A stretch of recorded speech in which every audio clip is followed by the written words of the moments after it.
প্রথমেই এখানে বেশ কিছু ভেজিটেবলস নিয়ে নিয়েছি, তারপর 3টে ডিম ফাটিয়ে নিলাম, নিয়ে তার মধ্যে পরিমাণ মতো নুন আর গোলমরিচ গুঁড়ো দিয়ে ভালো মতো ডিমগুলোকে ফেটিয়ে রেখে দিচ্ছি।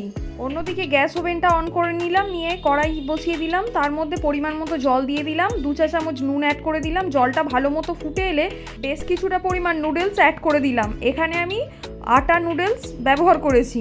নুডলসটা ভালো মতো সেদ্ধ হয়ে যাওয়ার পর স্টেনারের মাধ্যমে ছেঁকে নিয়ে ওপর থেকে বেশ কিছুটা নর্মাল জল অ্যাড করে দিলাম।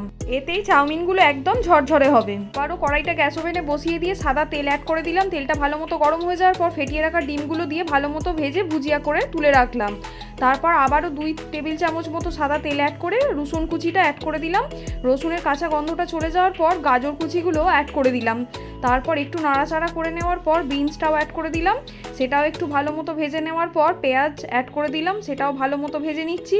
তারপর কাঁচা লঙ্কাও অ্যাড করে দিলাম, নিয়ে ভালো মতো মিশিয়ে দিয়ে ওপর থেকে ক্যাপসিকামগুলো এবার অ্যাড করে দিচ্ছি। ক্যাপসিকামটা একটু পরে দিলাম, কারণ ক্যাপসিকামটা বেশি ভাজা হয়ে গেলে অতটা ভালো লাগে না। পেঁয়াজ পাতাটাও অ্যাড করে দিলাম, পরিমাণ মতো নুনও অ্যাড করে দিলাম, দিয়ে আবারও বেশ কিছুক্ষণ ভালো মতো ভেজে নেওয়ার পর 1 চা চামচ মতো ডার্ক সয়া সস আর 3 থেকে 4 চা চামচ মতো টমেটো কেচাপ অ্যাড করে দিলাম। দিয়ে সবজির সাথে ভালো মতো মিশিয়ে নেওয়ার পর ওপর থেকে সেদ্ধ করে রাখা নুডলসগুলো অ্যাড করে দিলাম। তারপর ভেজে রাখা ডিমটাও অ্যাড করে দিলাম, দিয়ে এইবার খালি ভালো মতো মিশিয়ে নেওয়ার পালা। ভালো মতো মেশানো হয়ে গেলে তারপর আমি যে ম্যাগির আটা নুডলসটা ইউজ করেছিলাম তার মধ্যেই যে মশলাটা ছিল সেখান থেকে একটা মাত্র মশলার পাউচ আমি এখানে অ্যাড করলাম, করে আবারও ভালো মতো মিশিয়ে নিচ্ছি।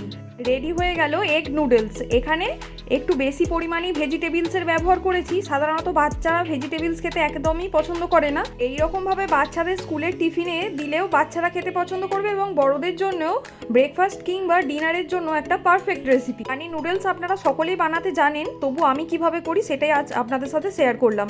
ভিডিওটা কেমন লাগলো অবশ্যই জানাবেন, লাইক শেয়ার কমেন্ট করবেন, চ্যানেলটি সাবস্ক্রাইব করে দেবেন, ফেসবুক থেকে দেখলে পেজটি ফলো করে দেবেন। দেখা হবে পরবর্তী ভিডিওতে।